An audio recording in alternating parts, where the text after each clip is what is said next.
सुबह की पहली रोशनी अभी पूरी तरह वादिये हजर पर नहीं फैली थी। हवा रुकी हुई थी, जैसे सांस रोके खड़ी हो। परिंदे भी खामोश थे। अचानक एक जोरदार गूंज ने पूरी वादी को हिला दिया। ऐसा लगा जैसे पहाड़ कराह उठा हो। लोग घबराकर घरों से निकले। आंखें उस एक चट्टान पर जम गईं जो सदियों से वैसी ही खड़ी थी, और फिर चट्टान दरमियान से फट गई। गर्दो गुबार बुलंद हुआ, रोशनी की एक लहर निकली और उस रोशनी के बीच से एक अजीमल जुस्सा ऊंटनी बाहर आई। लोग पीछे हट गए। किसी के मुंह से आवाज ना निकली। किसी ने लरसती हुई आवाज में कहा, ये सालेह अलैहिस्सलाम का मौजज़ा है। ये वही वादी थी जहां कभी आद की कौम आबाद थी और जहां उनके अंजाम के बाद चंद ईमान वाले बचा लिए गए थे। वही लोग बाद में यहां से निकले, पहाड़ी रास्तों, नज्द और हिजाज से गुजरते हुए एक सरसब्ज इलाके तक पहुंचे।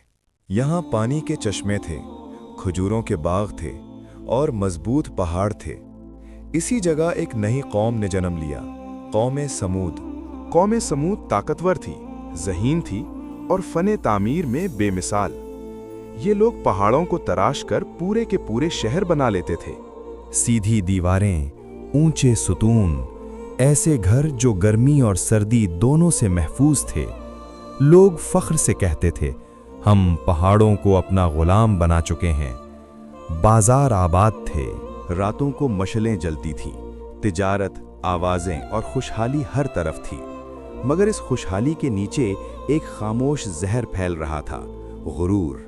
ताकतवर कबाइल ने पानी और जमीन पर कब्जा शुरू कर दिया। कमजोरों की बात कोई नहीं सुनता था। बूढ़े लोग आह भरते, पहले इंसाफ था, अब सिर्फ ताकत है। नौजवान नस्ल गुरूर में पल रही थी। उनके नजदीक ताकत ही हक थी और कमजोरी जुर्म। इसी कौम में एक घर में एक बच्चा पैदा हुआ। नाम था सालेह। बचपन ही से उनके लहजे में नरमी थी, निगाह में गहराई। जब बच्चे खेलते, सालेह अलैहिस्सलाम सोचते। जब लोग बुतों के आगे झुकते, वो आसमान की तरफ देखते। लोग कहते, ये लड़का आम नहीं है। जब सालेह अलैहिस्सलाम जवान हुए तो दुनिया की चमक ने उन्हें ना बदला। वो तन्हाई में अल्लाह को याद करते और अपनी कौम के लिए फिक्रमंद रहते। फिर एक रात अल्लाह ने उन्हें नबूवत अता की। सालेह अलैहिस्सलाम ने अपनी कौम को पुकारा, ए मेरी कौम, सिर्फ एक अल्लाह की इबादत करो। ये नेमतें तुम्हारी ताकत नहीं, तुम्हारा इम्तिहान है। सरदार हंस पड़े, कहने लगे, कल तक तो तुम हमारे अक्लमंद दोस्त थे, आज हमें हमारे माबूदों से रोक रहे हो। कुछ लोग सोच में पड़ गए, मगर सरदारों को अपना इक्तदार खतरे में नजर आया। उन्होंने शर्त रखी, अगर तुम सच्चे हो तो इस चट्टान से एक जिंदा ऊंटनी निकाल कर दिखाओ। लोग जमा हो गए, सांस रुकी हुई थी। सालेह ने दुआ की और फिर वही मोजज़ा जिसने वादी को हिला दिया। ऊंटनी सिर्फ एक जानवर नहीं थी, वो पूरे निजाम के खिलाफ एक जिंदा ऐलान थी। पानी की तकसीम बदल गई। एक दिन ऊंटनी, एक दिन लोग। ऊंटनी के दिन कुआं खाली हो जाता, मगर अगले दिन उसके दूध से पूरी कौम सैर होती। ये रोज की याद दहानी थी कि इख्तियार अल्लाह का है।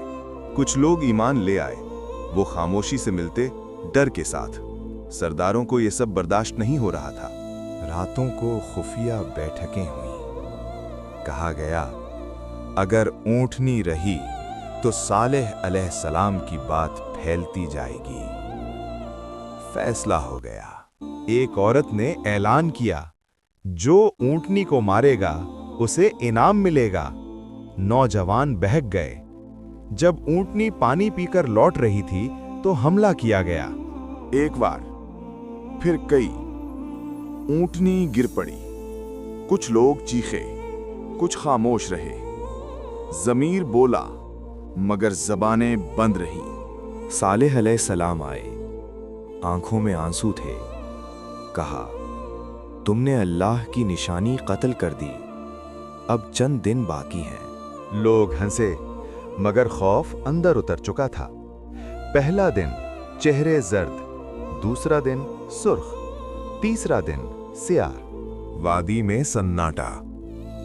फिर फज्र से पहले एक चीख, ऐसी चीख जिसने रूहें निकालनी। पहाड़ जिन पर नाज था वही कब्रें बन गए। बाद में वादी खामोश थी, टूटे दरवाजे, बिखरे शहर। सालेह अलैहिस्सलाम ने किनारे खड़े होकर कहा, मैंने तुम्हें समझाया था मगर तुमने सुनना नहीं चाहा। वो ईमान वालों के साथ आगे बढ़ गए। ये कहानी सिर्फ कौमे समूद की नहीं, ये हर उस कौम की है जो ताकत पर फख्र करे और हिदायत को ठुकरा दे। वादी हजर आज भी खामोश खड़ी है। पहाड़ वही हैं, मगर उनके अंदर जिंदगी नहीं। ये खामोशी चीख चीख कर बताती है कि जब अल्लाह की निशानी सामने आ जाए और इंसान फिर भी गुरूर को न छोड़े तो पहाड़ भी पनाह नहीं बन पाते। कौमे समूद के पास ताकत थी, इल्म था, फन था, मगर आजिज़ी नहीं थी, और यही वो कमी थी जो उन्हें मिटा गई। अल्लाह किसी कौम को अचानक तबाह नहीं करता, पहले समझाता है, निशानियां दिखाता है, मोहलत देता है। मगर जब हक को जानबूझकर ठुकरा दिया जाए तो फिर अंजाम लिख दिया जाता है। ये कहानी खत्म हो जाती है मगर सबक बाकी रहता है। आज भी अगर कोई कौम अपनी ताकत पर उतराए, कमजोर को कुचले और अल्लाह की हिदायत को नजरअंदाज करे तो तारीख खुद को दोहरा सकती है। क्योंकि कौमें इमारतों से नहीं बचती, कौमें ईमान से बचती हैं। क्योंकि कौमें इमारतों से नहीं बचती, कौमें ईमान से बचती हैं।